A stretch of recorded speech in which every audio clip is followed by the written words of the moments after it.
가장 큰 축복입니다. 여러분, 가장 큰 축복이 뭡니까? 여러분에게 있어서, 아니 우리 자신에게 내 삶 가운데 있어서 가장 큰 축복이 뭘까요?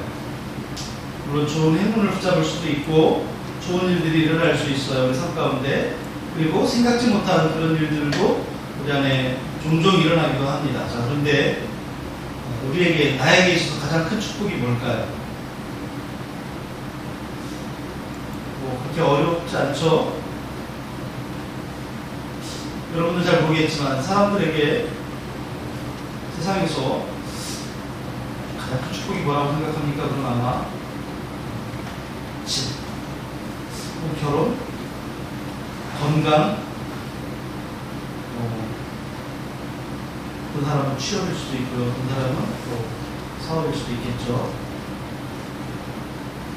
우리도 크게 다르지 않을 것 같다는 생각이 드는데, 여러분에게 있어서, 오늘 나에게 있어서 가장 큰 축복이 뭡니까? 그것이 몇 가지가 있는데, 그 중에 하나는 교회고 하나는 우리의 믿음이라고 생각을 해요. 근데 말씀을 처음부터 이렇게 정하고 시작하는 이유가 있어요. 말씀 가운데에서 예수님이 우리에게 복에 대해서 말씀하셨기 때문에 그래요.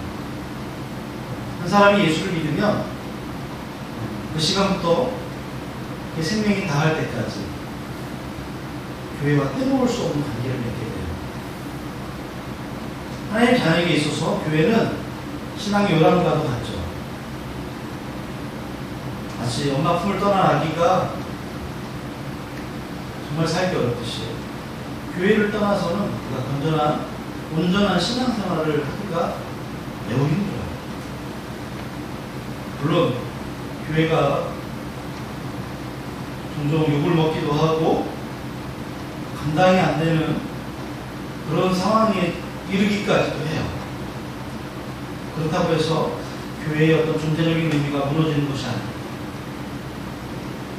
아무리 사람들이 교회를 욕하고 예수님을 비하해도 그것 때문에 교회가 위기를 맞고 있어 이렇게 표현할 수가 없어요. 왜냐하면 교회는 교회의 시작, 초창기부터 항상 핍박이 있었어요. 누가 교회를 부정하든 긍정하든 상관없어요. 신앙생활을 시작한 이상 그러니까 교회 안에 있는 자들은요, 하나님은 교회를 통해서 일하세요. 왜냐하면 예수님의 교회는 예수 그리스도의 몸이라고 말씀하셨기 때문이에요. 그리고 우리는 그 몸에 붙어있는 지체들이라고 말씀하셨어요. 교회가 예수님의 몸이에요. 그 몸의 머리는 예수님. 우리는 그 몸에 붙어있는 손과 발과 모든 지체들. 그렇기 때문에 교회가 뭔가, 교회가 정말 무엇인가 라고 하는 것을 다르게 이해하는 사람은 교회는 우리 삶의 현장이고 내 생활의 영역의 중심이라고 하는 사실을 받아들일 수밖에 없죠. 그것이 축복이라고 하는 것을 알게 돼요. 네, 교회가 축복이라고 받아들이지 못하면 우리 신앙생활이 너무 힘들어져요. 그리고 너무 거추장스러운 것 같아요. 교회는 아까도 말씀드렸지만 우리 신앙의 터전이에요. 교회를 중심으로 우리가 살아가요. 집도 있고 학교도 있고 직장도 있고, 그렇지만 교회를 중심으로 해서 살아가는 거예요. 이 교회 중심의 신앙생활이 가장 잘 보여주었던 근대 사람들이 누구냐면 청교도들이에요. 퓨리탄. 미국을 세웠던 그 사람. 교회라고 하는 걸 정말 중요하게 생각했어요. 교회는 건물이 아니죠. 교회, 이것은 예배당이에요. 교회는 예수 믿는 사람들의 한 사람 한 사람들의 모임이 교회예요. 그 사람들이 예배를 드리려다 보니까 건물이 필요한 거예요. 그래서 예배당이 있는 거예요. 예배당 건물이 교회가 아니에요. 지금 말하는 건 교회를 말하는 거예요. 근데 이 교회에 대한 이야기를 왜 하게 되냐면 바로 예수님의 이 질문에서부터 시작됐기 때문에 그래요. 오늘 본문에 보면 예수님이 두 가지 질문을 하세요. 마태복음 16장 13절과 15절에 이렇게 나오죠. 예수님이 첫 번째는 제자들이 이렇게 물어요. 사람들이 나를 인자를 누구라고 하느냐? 두 번째 질문은 그럼 너희는 나를 누구라고 하느냐? 요점은 다른 사람의 생각과 다른 사람의 신앙의 모습이 아닌 너희들, 제자들 자신의 개인적인 생각과 신앙을 말해보라는 거예요. 우리 이런 거 참 힘들잖아요. 그죠? 여러분, 제가 여기 익숙하니까 이렇게 아이 컨택도 하고 예배를 드리지만 전혀 잘 모르는 어떤 강사가 와가지고 여러분들에게 계속 질문하고 여러분 신앙 한번 고백해보세요 그러면 굉장히 불편해요. 근데 중요한 것은 이 앞에 누가 서 있느냐, 어떤 목사님이야가 중요한 게 아니에요.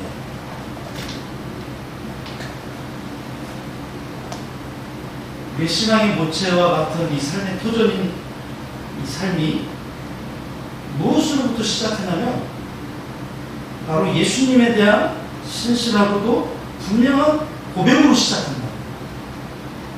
그냥 교회를 다니는 것으로 생각을 해요. 뭐 교회 나왔으니까 이거 해. 교회 나왔으니까 한번 노래 잘하네? 찬양해라. 뭐 악기 다룰 줄 아네? 너 이거 할 줄 아네? 그러고 신앙생활을 했는데 막상 예수님이 누군지 내 삶에서 그분에 대한 관계가 설정이 안 돼 있는 경우들이 너무 많아요. 어쩌면 여러분들도 그럴 수 있어요.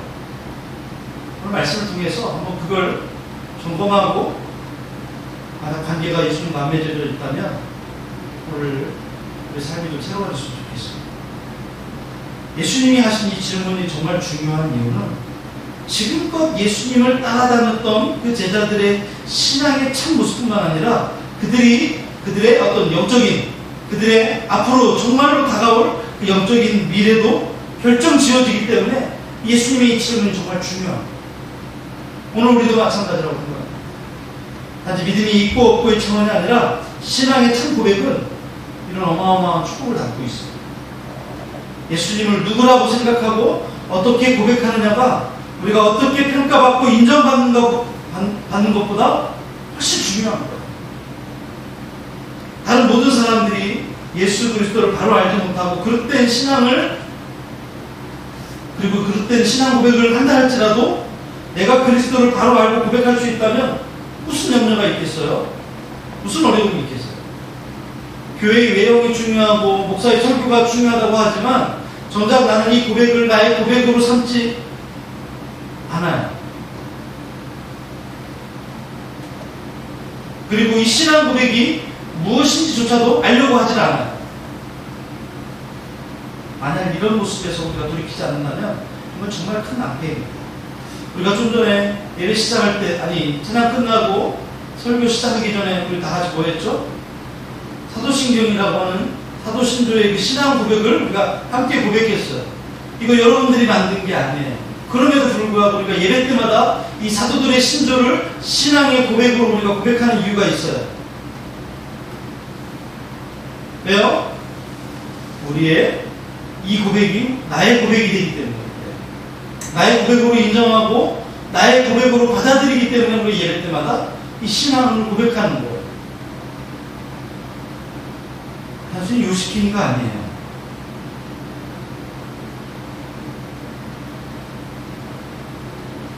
예배에서 가장 중요한 것은 찬양이나 기도나 설교가 아니에요. 하나님과 나와의 관계 가운데서 그분을 어떻게 고백하느냐, 이게 없으면 예배가 아니에요. 이 관계가 맺혀져 있지 않으면 아무리 오랫동안 대단한 그런 순서를 치르더라도 예배라고 할 수 없어요. 그 교회 가니까 예배 시간에 사도신경을 안 해. 사도신경이 없으니까 잘못된 교회야. 그런 얘기가 아니에요. 사도신경을 생략할 수도 있어요. 문제는 나와 하나님과의 관계에서, 나와 예수님과의 관계 가운데서 내가 예수님을 이렇게 고백하는 그런 고백으로 예배하느냐, 이게 더 중요한 거예요. 어떤 분들이 그런 얘기해요. 어느 교회 갔더니 사도신경은 하는데 주기도문을 하네. 그 교회 잘못된 것 같아. 그런 거 아니에요. 순서가 어떻느냐가 문제가 아니라 나와 주님과의 관계 가운데서 어떤 고백이 이루어지느냐, 이것이 너무 큰 축복이기 때문에 오늘 우리는 예수님의 이 질문에 귀를 기울이고 진지하게 내가 고백할 수 있는지 살펴봐야 돼요. 오늘 예수님처럼 제가 여러분들에게 물어볼까요? 여러분은 예수님을 누구라고 합니까? 이 질문이 무척 당황스럽고 아니면 혹은 대답도 못한 채 고개만 떨구고 있는 건 아닙니까? 베드로가 오늘 고백했어요. 주는 그리스도시요 살아계신 하나님의 아들이십니까? 이 신앙 고백이 나의 신앙 고백이 되게 해야 돼요. 앞으로 우리는 부모님들의 도움이 아니라 나 혼자 스스로 신앙생활을 해야 되는 그런 때가 굉장히 빨리 올 거예요. 그럴 때 우리 부모님이 목사님이기 때문에 나의 신앙은 안전해. 나는 예수 믿고 있는 걸 거야. 이렇게 얘기할 수 없어요. 우리 오늘 본문에 좀 들어가기 전에 한번 이 고백을 좀 같이 했으면 좋겠습니다. 한번 따라할까요? 주는 그리스도시요 살아계신 하나님의 아들이십니다. 다시 한번 하겠습니다. 주는 그리스도시요 살아계신 하나님의 아들이십니다. 다시 한번 같이 합시다. 시작. 주는 그리스도시요 살아계신 하나님의 아들이십니다. 네. 첫 번째로 가장 큰 축복은 주님을 바로 아는 거예요. 여기 계신 여러분은 예수님을 바로 아는 것이 정말로 축복이라고 여기고 계십니까? 오늘 16장 17절에 봅시다. 예수께서 대답하여 이르시되 바요나 시몬아 네가 복이 있도다. 이를 내게 알게 하니는 혈육이 아니요 하늘에 계신 내 아버지시니라. 네, 바요나 시모나, 그러니까 바요나 시모나는 요나의 아들 시몬나라는 뜻이에요. 원래 베드로의 원 이름은 시몬이에요. 그럼 바요나는 뭘까요? 아버지 이름이 요나예요. 요나의 아들, 바라고 하는 것은 누구누구의 아들이라는 뜻이에요. 요나의 아들 시모나. 요한복음에는 요한의 아들 시모나 이렇게 해야죠. 요한복음에서는 베드로의 아버지가 요한인데요. 요나, 요한? 아버지가 둘인가? 그렇죠. 같은 아버지인데요. 이렇게 발음한 것 뿐이에요. 근데 뭐라고 예수님 말씀하세요? 네가 뭐가 있대요? 복이 있대요. 예수님은 이런 신앙 고백을 한 베드로에게 칭찬하세요. 그리고 이 베드로의 고백이 자신의 노력이나 아니면 우리 부모님이 유대인이니까 나도 자연스럽게 이렇게 된 거야, 이걸로 받아들이신 게 아니에요. 그런 게 전혀 아니라는 거예요. 여기 혈육이 아니오라고 하는 것은 가족이 다 예수 믿으니까 이런 뜻이 아니에요. 그런 게 아니라는 거예요. 예수님이 베드로에게 복되다고 한 것은 하나님의 은혜의 선물을 받았다라는 그런 말이에요. 베드로가 예수님을 바로 알 수 있었던 것은 무엇과도 비교할 수 없는 놀라운 축복이죠. 이 축복으로 영원한 생명을 얻을 수 있었을 뿐만 아니라 온전한 신앙 고백을 통해서 예수 그리스도의 교회의 그 털을 닦은 위대한 인물이 될 수 있었어요. 오늘 우리에게 있어서도 예수님을 인격적으로 만나고 그분을 바로 알고 고백하는 것이 그 어떤 축복보다 크고 값진 거예요. 예수님을 나의 주, 나의 하나님으로 고백함으로 나의 모든 죄와 허물을 용서받고, 또 하나님께서 너는 죄 없다 라고 하는 그 선언과 너는 의인이다 라고 하는 그 인정을 받게 되기 때문에, 또한 이 땅에서도 하나님의 자녀로서 특별한 보호와 인도하실 가운데 살아가게 되는 거예요. 그리고 이 땅에서의 삶을 마치는 날에는 하나님 나라에서의 그 영원한 생명과 복을 누리게 됩니다. 뭘 통해서요? 이 고백을 통해서. 우리는 단지 이 뜨거운 일요일에 교회에 앉아서 예배드리는 종교 활동을 하는 게 아니에요. 예수님을 나의 그리스도, 하나님의 아들로 고백하고 그분을 경배하는 이 놀라운 축복에 동참하고 있는 거예요. 이게 얼마나 큰 축복이냐라는 거예요. 이걸 축복으로 받아들이지 않고 한 시간을 때우는 어떤 종교적인 의식행위로 받아들이면 이 시간은 축복이 아니라 너무너무 우리 괴로운 시간인 거예요.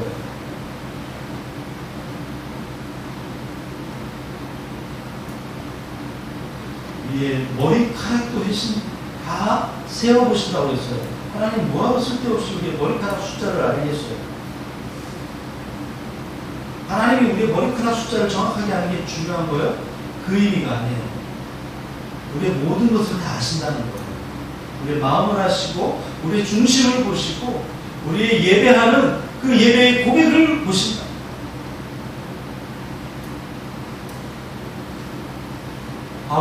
바울 사도가 고백합니다. 예수 그리스도를 아는 지식이 얼마나 고상한지. 빌립보 3장 8절에 보니까 그 예수님을 아는 지식 때문에 세상의 모든 것은 다 배설물로 여긴다는 거예요. 같이 읽어볼까요? 시작. 또한 모든 것을 배로 여기면 예수 그리스도 예수를 아는 지식이 가장 고상하기 때문이라. 내가 그를 위하여 모든 것을 잃어버리고 배설물로 여기는 그리스도를 얻고. 네, 내가 예수 그리스도를 얻는 이것이 세상이 그 어떤 것보다 가장 소중하기 때문에 그 외엔 다 예수님 아는 거 외엔 다 배설물처럼 여기고 버린다는 거예요. 예수 그리스도를 온전히 아는 이 축복을 우리가 귀하게 여길 수 있게 되기를 바라요. 세상의 오락과 잡다한 지식이 세상 사는데 더 요긴하게 여겨지는 시대에 우리도 지금 뒤처지지 않기 위해서 우리도 노력하고 있어요. 하지만 주님 오실 때 이것들은 다 어리석고 쓸모없는 먼지처럼 될 거예요.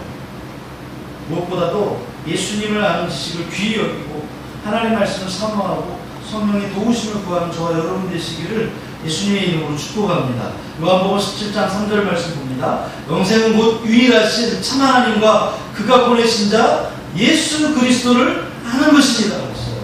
또 골로새서 2장 2절과 3절입니다. 같이 읽겠습니다. 시작. 우리는 그로 마음에 일하려 하고 사랑 안에서 연합하여 확실한 이해에 모든 풍성함과 하나님의 비밀인 그리스도를 깨닫게 하려 함이니 그 안에는 지혜와 지식의 모든 보화가 갖추어져 있느니라. 아멘. 세상의 가장 큰 축복은 돈이 아니라는 거예요. 건강이 아니라는 거예요. 예수님을 아는 거기에 세상의 모든 보화가 다 들어있대요. 두 번째로 오늘 우리가 알 것은 모든 교회의 설립자는 누구예요? 예수 그리스도예요. 심지어 어떤 사람이 돈을 많이 갖고 있어서 그 돈으로 교회 예배당을 짓고 그 돈으로 목사님을 오게 해서 그 목사님이 그곳에서 목회를 하게 한다 해서 그 교회가 그분의 것이냐? 아니에요. 우리가 예배당 건물을 얘기하는 게 아니라 분명히 얘기했죠. 이 지역에 이곳에 예수의 교회가 세워져 있어요. 한 블록 지나가면 또 교회들이 세워져 있어요. 모든 교회들의 설립자가 누구예요? 목사님이 아니고 장로님이 아니고 사람이 아니라 예수님이라. 오늘 본문의 말씀 다 읽는 것처럼 교회는 예수 그리스도에 대한 신앙 고백, 이걸 예수님이 뭐라고 표현했냐면 반석이라고 표현했어요. 반석 위에 세워졌대요. 이 반석은 돌이라는 거잖아요. 돌. 예수님은 반석을 헬라어로 페트라라고 해요. 페트라. 근데 이 반석 위에 교회를 세우시겠다 이렇게 말씀하셨는데, 그렇다면 이 반석이 뭘 가리키는 걸까요? 16절에서 베드로가 고백한 바로 그 신앙 고백을 말하는 거예요. 주는 그리스도시요 살아계신 하나님의 아들이십니다. 이거를 예수님이 뭐라고 표현했냐? 반석이라고 표현했어요. 왜요?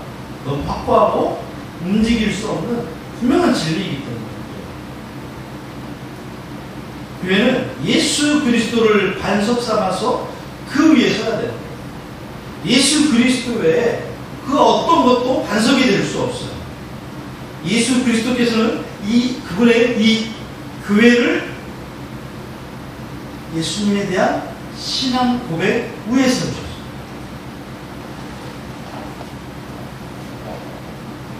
즉 예수님은 이 신앙 고백 위에 예수님의 교회를 세운 거예요. 오늘 베드로가 바른 신앙 고백을 한 이 베드로에게 내가 이 반석 위에 교회를 세운다 라고 말씀했습니다. 무슨 교회를 세우는 주체가 예수님이시고 또한 교회의 소유주 또한 예수님입니다. 설립자도 주인도 예수님이시고 절대로 사람이나 단체가 아니라. 그래서 교회는 사람에 의해서 좌우돼서는 안 돼요. 그래서 더더욱 교회가 세상의 축복의 존재여 통솔하고, 초대교회는 언제나 기도로 예수님의 뜻을 묻고 예수님의 뜻대로 따르고 살았습니다. 예수님의 제자 중에 12번째 제자 바른 유다가 예수님을 팔고 그 죄책감 때문에 그가 목매달아 죽었어요. 예수님의 제자가 11명이었어요. 그런데 이 11명의 제자에 다시금 한 제자를 채워넣기 위해서 사도행전 1장에 보면 제자들이 모여서 이 누구를 예수님의 제자로 삼을까 회의를 해요. 그리고 두 사람 중에 한 사람을, 두 사람이 있었는데 그 중에 한 사람을 제자로 세우기 위해서 뭘 하냐면 기도를 해요. 모체를 뽑아서 그 한 사람을 예수님의 제자로 세워 그 사람이 마띠아예요. 또한 예루살렘 교회가 핍박 가운데 성도들이 흩어져서 저 안디옥이라고 하는 곳에 최초로 이방인들 중심으로 이방인들을 선교하는 교회를 세워요. 근데 그 교회가 성도들이 많은 사람들이 예수 믿고 교회의 숫자가 성도들이 많아지니까 선교사를 파송하게 돼요. 그때 교회가 뭘 하냐면 금식하고 기도해요. 그때 세워진 사람이 바울과 바나바, 이 두 사람이에요. 이 바울과 바나바를 데리고 바나바를 파송해서 유럽과 아시아를 복음을 전하게 해요. 교회는 이렇게 행동합니다.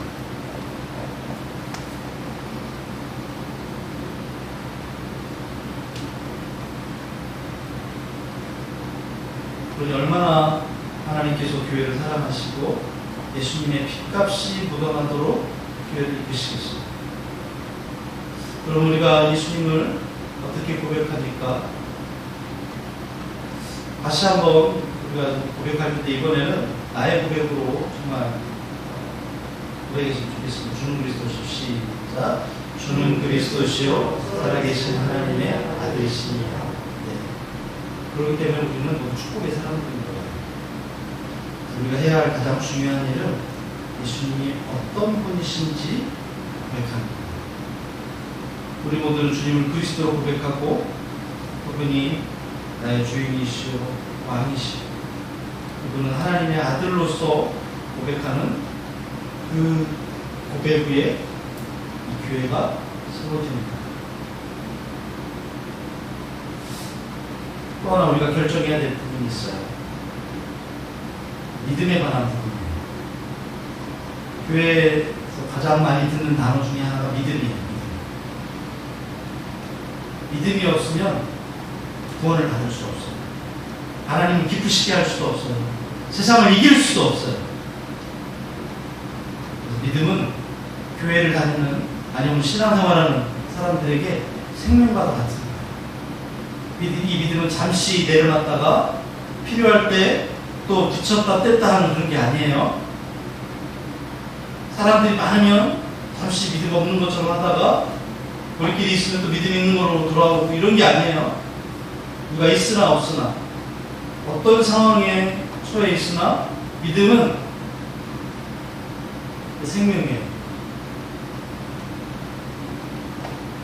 우리나라 전래동화 별주구전에서 간을 뗐다 뺐다 하는 그런 믿음이 그런 게 아니에요.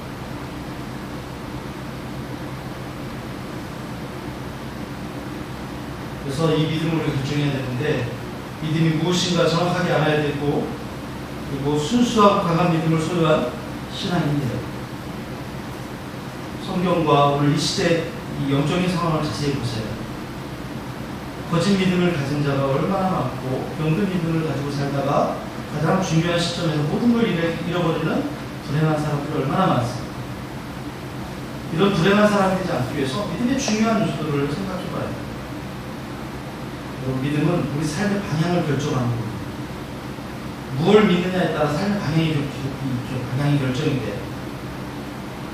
돈이 나의 전부라고 생각하면 돈과 함께 그 사람의 삶의 방향이 결정돼요. 돈이 있을 때는 행복하고 돈이 없으면 불행한 사람이 됩니다. 사람을 의지하는 사람은요, 사람이 내 주변에 많을 때는 행복하고 사람이 날 떠나가면 불행해져요. 많은 사람이 이 땅에 살아가면서 믿지 않아야 될 걸 믿고 그것이 정신이라고 생각하는 사람이 얼마나 많아요. 권력, 명예, 건강, 그 어떤 것도 우리의 믿음의 대상이 될 수 없어요. 언젠가 다 이런 것들이 다 떠나가요. 한 가지 다시 묻겠습니다.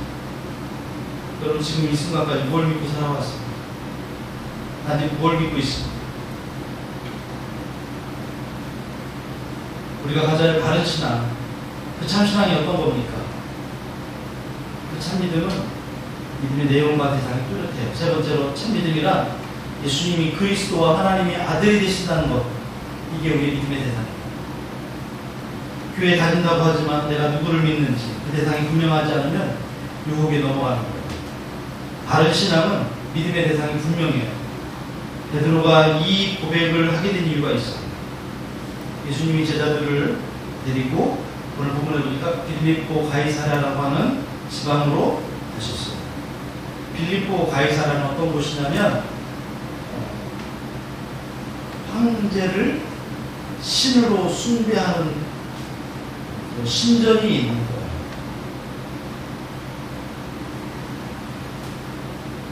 여기는 모든 로마의 황제들은요 다 신이에요.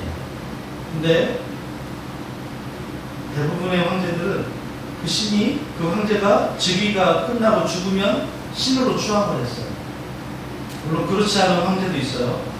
본인이 살아있을 때 자신을 신으로 추앙하게 하는 그런 황제도 있어요. 근데 이 황제를 신으로 섬기는 곳 어떤 곳이에요? 이방 신전이 이방인들의 믿음이 왕성합니다. 그때 예수님이 제자들과 함께 모여서 이야기해요. 얘들아, 사람들이 나를 누구라고 하대? 예수님의 질문에 이 제자들이 편안하게 이야기합니다. 네, 어떤 사람은 예수님을 세례 요한이라고 그러고 어떤 사람은 예수님을 엘리야라고 하는데 어떤 사람은 예레미야나 선지자들 중에 하나라고 이야기하던데요. 네. 그러면 사람들은 그렇게 얘기한다 치고 너희들은 나를 누구라고 하느냐 이렇게 물으세요. 독한 순간이죠. 부담되는 순간이죠. 12명이니까 우리보다 조금 더 숫자가 되겠죠. 예수님 바라보시면서 얘기하는 거예요. 여러분 나를 라고 생각합니다. 남 이야기는 열심히 했는데 정작 내 이야기를 하려니까 얼마나 분위기가 하락했어요. 그때 베드로가 한 고백이 오늘 우리가 읽었던 그 말씀이에요. 주 그리스도시요 살아계신 하나님의 아들이십니다. 베드로 마태복음 16장 16절 말씀. 베드로는 너희는 나를 누구라고 하느냐는 이 예수님의 질문에 이렇게 대답을 했죠. 예수님이 모세와 선지자들의 글에 오시리라고 예언된 바로 그 구원자, 또한 지금도 살아서 역사하시고 계신 하나님의 아들로서 하나님과 동등하신 분입니다. 이런 고백을 증거합니다. 이게 성경이 증거하고 예수님이 우리에게 증거하라고 말씀하신 복음의 가장 핵심적인 내용이에요. 우리가 예수님을 믿고 고백한다고 할 때 바로 이 고백을 나의 고백으로 받아들인다는 뜻이에요. 그래서 요한복음에 자신이 복음서를 기록한 목적을 얘기할 때 이 고백을 얘기해요. 요한복음 20장 31절 봅시다. 같이 읽겠습니다. 시작. 오직 이것을 기록함은 너희로 예수님께서 하나님의 아들 그리스도이심을 믿게 하려 하며 또 너희로 믿고 그 이름을 힘입어 생명을 얻게 하려 합니다. 네.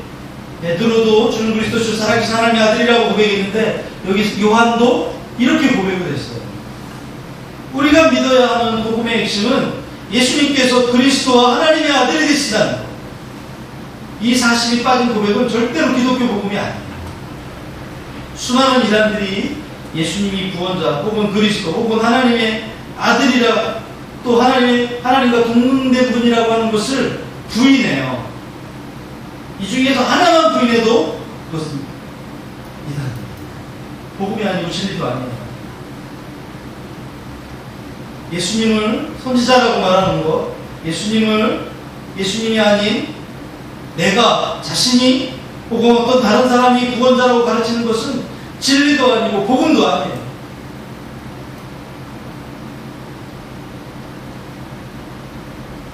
예수님의 그 구원자 되심을 부인하는 어떤 주장, 어떤 가르침, 심지어 그것이 정말 설득력 있는 그런 메시지를 할지라도 그 이야기는 절대 복음이 될 수가 없어요.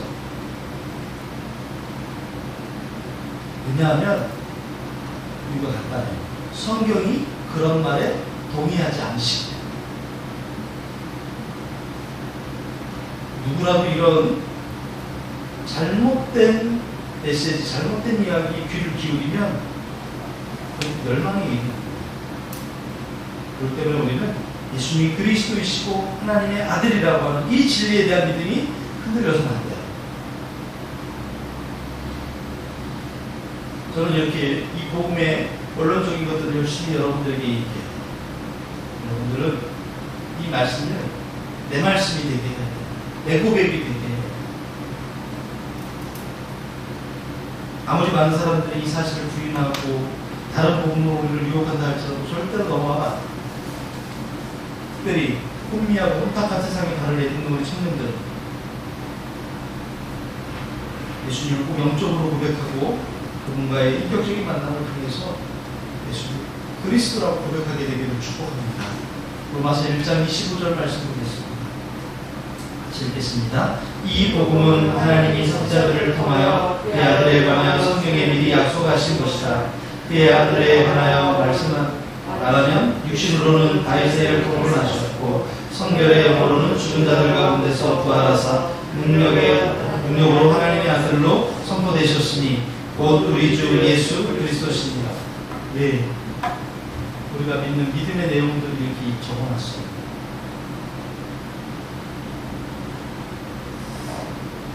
우리가 교회는 다니고 예배는 드리는데 이 믿음이 분명하게 세워지지 않으면 그것도 아니에요. 마지막으로 19절의 말씀을 보겠습니다. 16장 19절입니다. 시작. 내가 천국 열쇠를 내게 주리니 내가 땅에서 무엇이든지 내면 하늘에서도 내릴 것이요 내가 땅에서 무엇이든지 풀면 하늘에서도 풀리리라 하시고, 네, 주님이 천국 열쇠라고 말씀하시네요. 천국의 문을 여는 열쇠가 뭘까요? 왜 천국의 문을 열쇠로 잠고 열고 볼까요? 천국의 문은 아무나 들어갈 수 없는 거죠. 이 천국의 문을 열어서 사람들로 하여금 천국으로 들어가게 하는 열쇠가 있는데, 이건 실제적인 열쇠가 아니라 상징적인 의미로서의 복음을 말합니다. 예수님께서는 천국의 문이라고 하는 할 수 있는 이 교회를 지키는 청지기들에게 그 문을 열 수도 있고 닫을 수도 있는 열쇠, 뭘까요? 이 복음을 맡기셨어요. 우리가 고백한 이 고백의 복음을 우리에게 맡겨주신 거예요. 그래서 뭐라고 하시냐면, 땅에서 무엇이든지 내면 하늘에서도 내있고, 땅에서 무엇이든지 풀면 하늘에서도 풀리리라. 땅에서 푸는 거는요, 복음을 맡은 자들이 땅에서 그 복음을 열심히 전할 때 하늘의 천국문이 열려서 그 복음을 듣고 믿은 사람들이 천국에 들어갈 수 있게 된다는 뜻이에요. 반대로 땅에서 맨다는 것은 복음을 맡은 사람들이 이 땅에서 복음을 전하지 않는 것을 말해요. 그럴 때 하늘에서도 매이겠죠. 닫히겠죠. 천국문이 닫혀서 천국에 들어가지 못하게 된다. 천국의 문을 열어서 만민을 천국에 들어가게 할 수 있는 천국 열쇠가 바로 복음이에요. 예수님께서 그 복음을 천국의 문, 그 교회의 청직이 된 우리들에게 맡겨주셨어요. 우리는 언제나 천국 열쇠를 맡은 사람들이에요. 이것은 천주교에서 말하는 베드로가 아니에요. 베드로의 그 신앙 고백을 의미하는 것이 베드로 그 한 사람을 말하는 게 아니에요. 이 땅의 모든 사람들에게 천국의 문을 열어주어야 하는 그런 책임이 우리에게 있어요. 사도 바울이 뭐라고 고백을 하냐면요, 내가 이 복음을 전하지 않으면 내게 화가 있을 것이다, 이렇게 말해요. 우리는 언제나 열심히 복음을 듣고 믿고 구원받고 전하는 권세가 있는 사람들이에요. 언제든지 천국의 문을 활짝 열어줄 수 있는 특권을 가지고 있는 사람들이에요. 우리는 모두 예수님을 나의 주로 고백하는 그 순간부터 복음을 맡은 자로 살아가는 거예요. 왜 우리가 얘기하잖아요. 친구들 중에 예수 믿는 사람 있어? 교회 다니는 사람 있어? 이렇게 말하는 이유가 뭔지 알아요? 너는 그 천국의 문을 여는 사람으로서 복음을 친구들에게 전해야 돼. 이 의미입니다.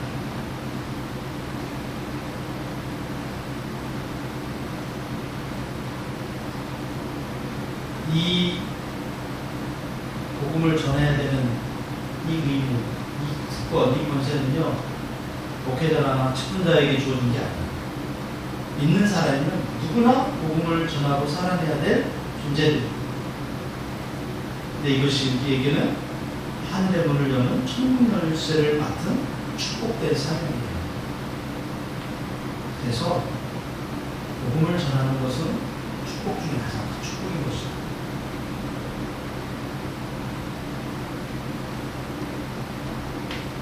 오늘 좀 부담스러운 얘기를 한 거예요. 근데 이게 축복이에요.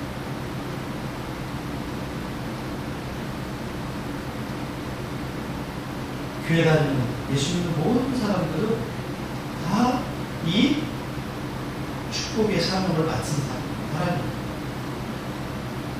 힘들고 어려울수록 이 귀한 일을 맡겨주시는 하나님한테 지혜를 구해요. 이걸 감당할 수 있는 믿음과 능력을 구해요. 쉽지 않아요. 왜 예수 믿는 제자들이, 예수 믿는 사람들이 예수님이 하늘로 승천하시고 나서 그들이 예배드리기 시작한, 교회로서 모이기 시작한 그때부터 핍박과 박해가 일어났을까요? 왜 생명을 뺏고 왜 죽이고 그랬을까요? 왜 예수 믿는 사람을 이렇게 힘들게 했을까요? 바로 이것 때문에 복음을 전합니다.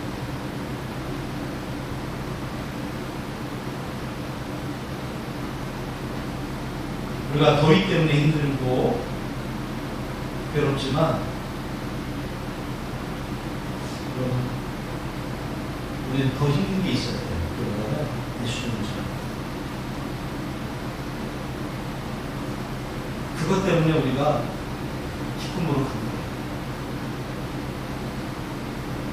이 가장 큰 축복이 우리에게 피하고 싶은 부담스러운 짐이 아니라 하나님 나라의 특권을 누리는 축복의 통로로 이 안에 새겨지고 또 나누어지기를 예수님의 이름으로 축복합니다.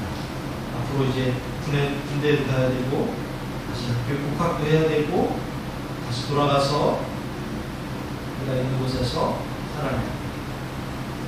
우리 모두 다 각자 가장 큰 축복을 받은 자로서 그 삶을 잘 감당해 나갈 수 있게 되기를 예수님의 이름으로 축원합니다. 오늘 우리가 내 안에 가장 귀한 것이 찬양 부르시면서 하나님 앞에 기도했으면 좋겠습니다. 하나님께서 우리에게 가장 귀한 것들을 주셨어요. 그것은 다른 게 아니에요. 건강도 아니고 돈도 아니고 예수님이라고 하는 가장 큰 선물을 우리에게 주셨어요. 그래서 우리가 귀하다고 고백하고 하나님 내가 힘들지만 내가 감당하겠습니다. 이런 고백이 우리 안에 좀 일어나기를 축복합니다.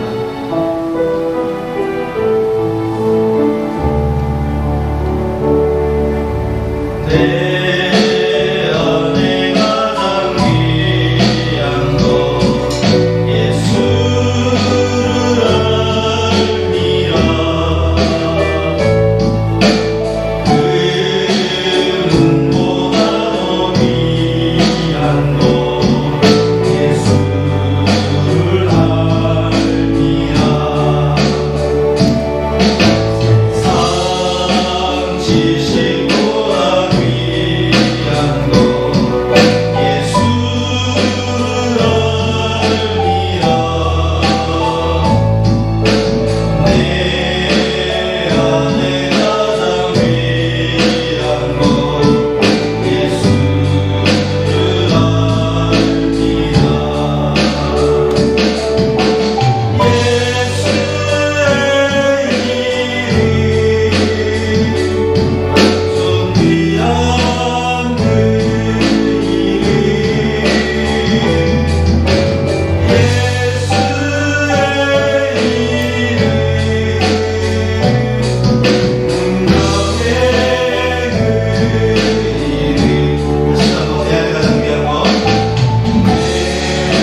기도합니다. 주는 그리스도시요 살아계신 하나님의 아들이라고 고백한 이 고백 위에 교회를 세우시고 나로 예수 믿게 하시고 그리고 하나님의 귀한 자녀로서 권속으로서 교회로서 살아가게 하여 주시는 감사합니다. 하나님 천국의 문을 여는 열쇠를 맡은 자들로 축복된 자들로서 이 사명 감당할 힘 주시고 능력 주시고 은혜 베풀어 주시옵시고 주의 성령님 동행하여 주셔서 이 귀한 축복을 잘 감당하고 하나님 주님 오시는 그날에 착하고 충성된 종이라고 칭찬받고 인정받는 우리 모든 성도들 되게 하여 주시옵소서. 예수님의 이름으로 축복하며 기도합니다. 아멘. 축복하겠습니다. 이제는 우리 주 예수 그리스도의 은혜와 아버지 하나님의 크신 사랑과 성령님의 감동감화 위로 교통하는 역사가 오늘 주는 그리스도시요 살아계신 하나님의 아들이라고 고백하며 그 귀한 축복을 감당하기 원하는 우리 모든 성도들 위해 이제로부터 영원토록 함께 하시기를 간절히 축원하옵나이다. 아멘.